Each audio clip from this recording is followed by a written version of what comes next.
Tanvir Shahjahan. BSynergetic is an organisation we started. It's for people in academia, creativity and entrepreneurism. So uni students, graduates, A-level GCSE students, there's going to be networking events, mentorships.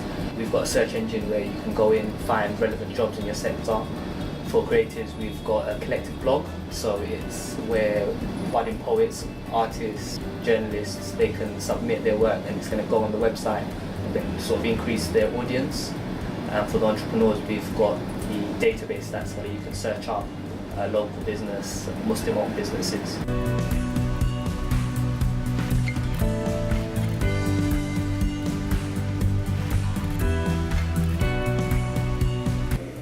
Primarily started on social media before we had our website running. So through social media we've been able to reach out to a lot of people. We also work with local ISOCs, so we've approached the ISOCs and they run our information through to the members of their Islamic society. We're also trying to build as many partnerships with other organisations that we can, so sort of funnel all the resources into one centralised place, hence synergy.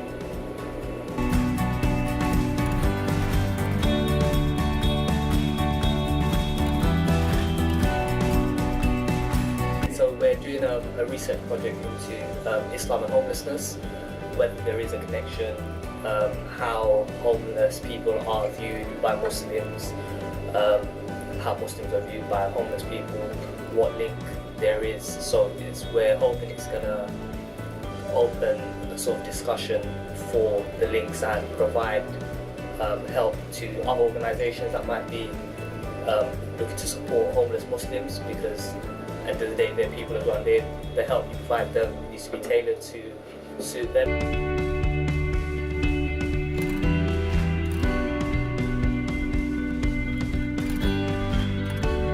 Hiya, my name's Hugo, 27. I am a homelessness campaigner, which comes from my experience of being homeless at 18.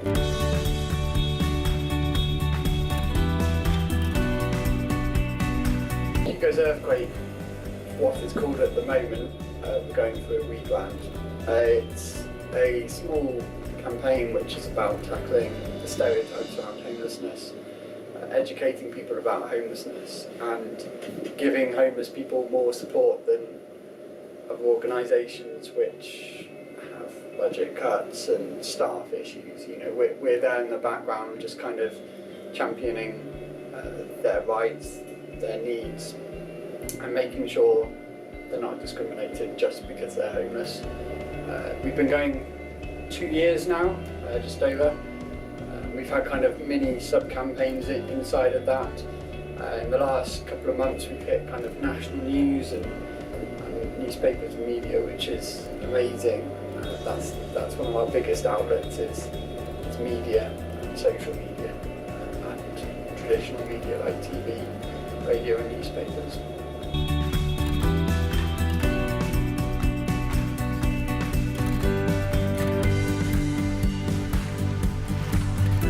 When I became homeless, after that, I've really been kind of thinking about how can I use my experience to support other people in a similar position, and to kind of challenge some of the prejudice that I got when I was homeless.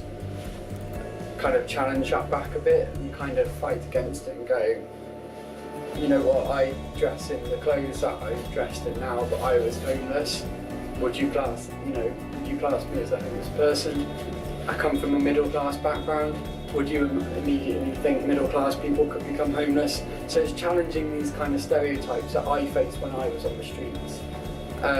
The one night that I slept rough, I didn't feel like a human. It was really weird. I just felt like this body mass and bones and skin in a world which I didn't really belong in because no one paid attention. I was just treated like rubbish on the side. And so my experience is trying to empower people. The campaign is trying to empower people to look at rough sleepers and homeless people in a different way and validate them in society and validate them as people, because it's so easy for them to lose their voice, and it's so easy for us to give them that voice back.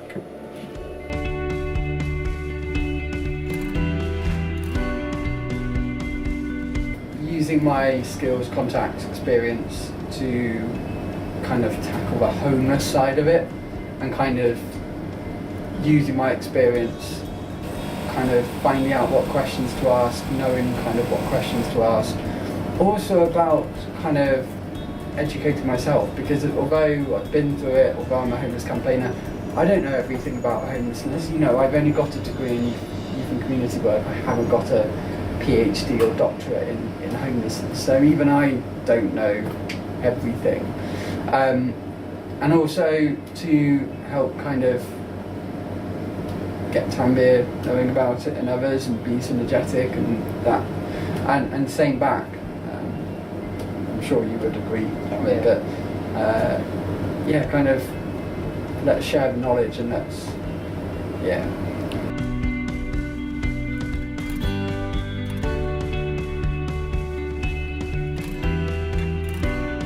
There is no, as far as I can tell, there is no academic research between Islam and homelessness, so there's nothing we can go on in terms of like which direction can we steer in, or what answer might we expect. We're groundbreaking in that sense.